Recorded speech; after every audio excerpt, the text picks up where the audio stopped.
ఒక మెరుపు ఎంతటి విద్యుత్ శక్తిని ఇస్తుందంటే, మనం ఊహించలేనంత ఇస్తుందని అంటారు.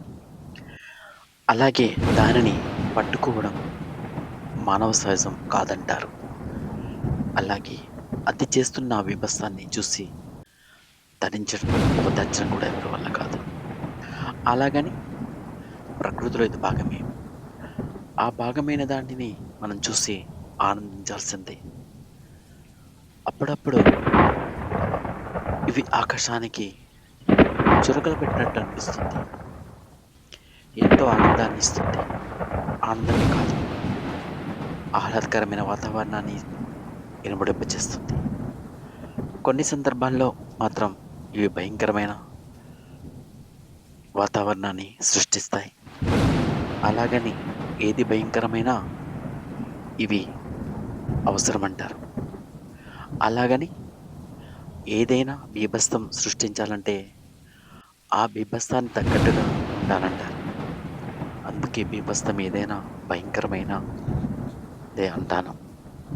అది చాలా భయంకరమైనదే అంటాను. అలాగని ప్రతీదీ కూడా మనం చెప్పలేము.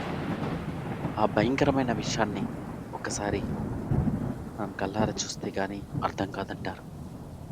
అలాంటి అర్థం కాని కొన్ని వ్యవహారాల్ని ఈరోజు మీ ముందు చూపించే ప్రయత్నం నాది.